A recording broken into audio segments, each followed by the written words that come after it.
When Steve talks about, like, maybe on his drive home or the things that he thinks about before he goes to sleep after a game like that, just what is at the forefront of your mind just this morning? I think for me it's more so the missed opportunity. I think so many times you kind of want to make it, about the Steph missed dunk or different things like that. I mean, the fact of the matter is I don't really think we deserve to be in that game. It just kind of shows what we're capable of as a team, that they outplayed us the entire game. They executed better.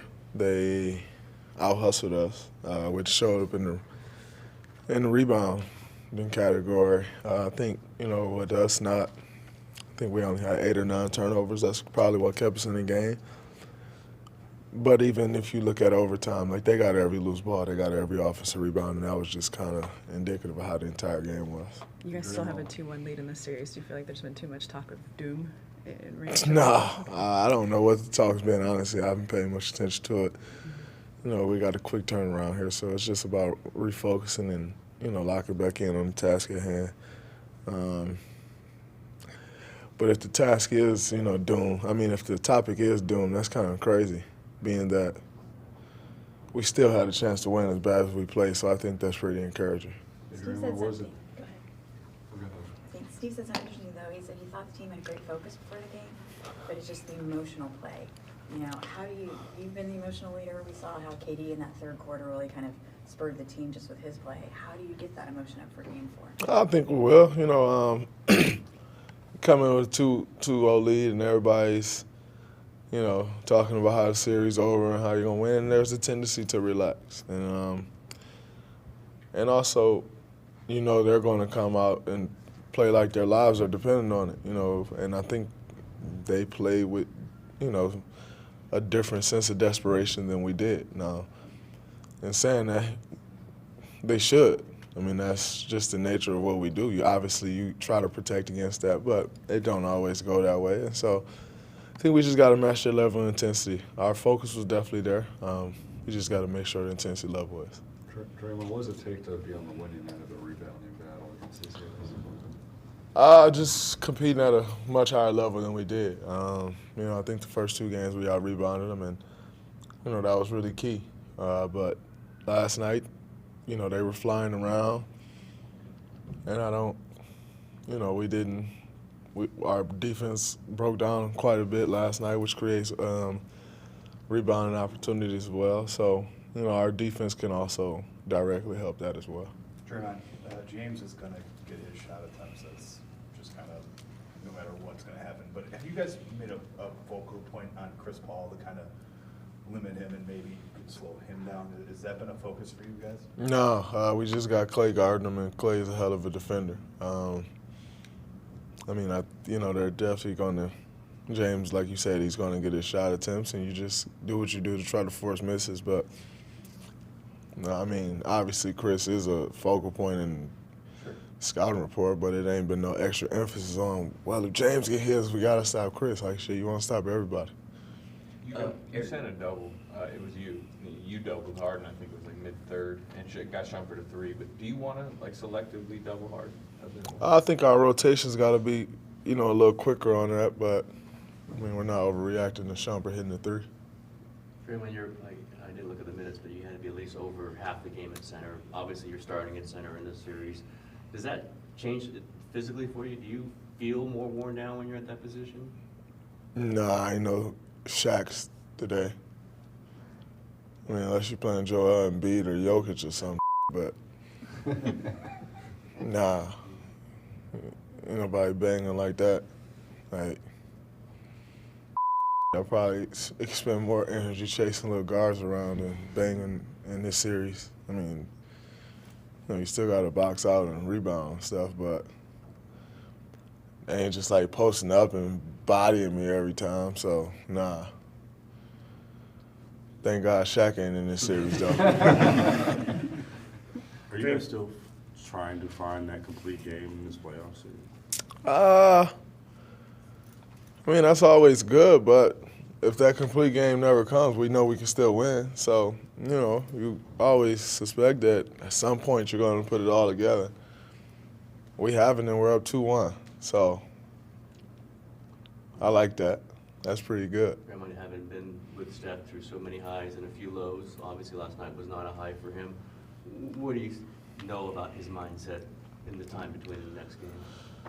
That he's probably, I think Steph has a good balance of beating himself up and just moving on with life. And I think that's important.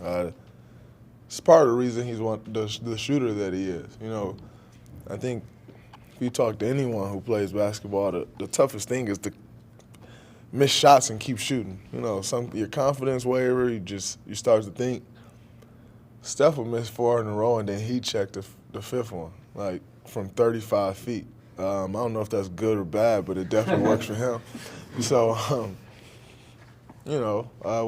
I know he don't make too much of it as a competitor. I know he's pissed with himself, and I think that'll bode well for us. Probably is going to lead to some aggressiveness, and we like when he's aggressive. So I think it'll be fine. Draymond, Eric Gordon's had some good games against you guys the last couple of years. How do you approach defending someone who has that kind of physical strength but can obviously shoot that deep shot? I think we just got to be more aggressive with him. I think right now he's kind of dictating what he wants, and it's on us to dictate. The shots that he take. But you got to give him some credit. He's played really well, and he was part of the reason they won that game yesterday. Draymond, following up on Steph for a second, you guys all have the utmost confidence he's going to turn it around. Do you personally say anything to him to get him out of whatever? I think at times you do, and at times you just kind of feel it. Like you can feel when someone needs you, and you can just kind of feel like he got it. I mean, like who's not saying anything? And so I think it's just a feel thing. If you're asking me if you say something now, I don't think so. What have you thought about Harden's evolution over the past couple years? Just into, one of the greatest scorers of all time. What have you thought about that? I think he's a good player. Hey, Draymond, Steve was just sharing with us that DeMarcus has been making progress in Damian with possibility maybe they're back. What have you seen with those guys? Right now, we don't really see them much. They're kind of on their own schedule. It's not like we're practicing every day or practicing much at all. When we are, it's just very focused on a few different things, so we haven't really seen much. But nonetheless, getting either of those guys back or both would be good. But right now, we just got to focus on what we got, and which I think we have more than enough to win it all. What we have now, getting those guys back would definitely be an added bonus if we can. KD's been on an incredible stretch these playoffs. Just what can you share with us that you see from your standpoint on the floor that maybe we don't understand about what he's doing right now? I don't really understand what he's doing right now either. I don't know. It's pretty amazing though. To have, obviously for us to have that option, just kind of get somebody the ball and get the hell out of the way. It's definitely beneficial for us. So, for him to take over the game like he did in the third quarter, there's not much a defense can do. So, that's good for us, but I can't really tell you what the hell he's doing other than scoring whenever he wants to. So there's no switch like you see like at halftime where you don't see something different in him when he comes out in that third quarter? Because that was an incredible third quarter, you're right. I kind of felt it, you just kind of felt he was talking and communicating the whole game. You could just tell he was locked in. I think we were down 7 going into that third quarter. I said to him on the bench, hey, come on now, take the game where we scored 10 straight right out of timeout. Not saying I'm the reason he scored 10 straight, but, it's possible. Does a 45-minute, the day after a 45-minute game, does that feel different for you than after a 36-minute game? Not at this point. Maybe in January I wouldn't have been able to walk after playing 45 minutes, but you get to the playoffs, you've been conditioning for this the whole season. Getting your body prepared for whatever it takes. So, and it's a different mindset, your mindset in the playoffs is just do whatever it takes to win. Your mindset in the regular season is kind of like, I'm gonna try to win the game, but we probably got a game tomorrow. It's a completely different mindset. Draymond, you guys Last are one. 0-6 in overtime games this year. I'm sure there's some randomness to that, but does it bug you at all that you haven't closed out some of those games? I think it bugs me to not close out a game. I don't really give a damn about overtime. You know, whether it's overtime or regulation, you want to win a game. So it's the loss for me, not the extra. It's just some random ass stat that overtime ain't worked out for us. But we lost. A loss is a loss. If we went to 4 overtimes, Great. you lose or win. That's all that matters.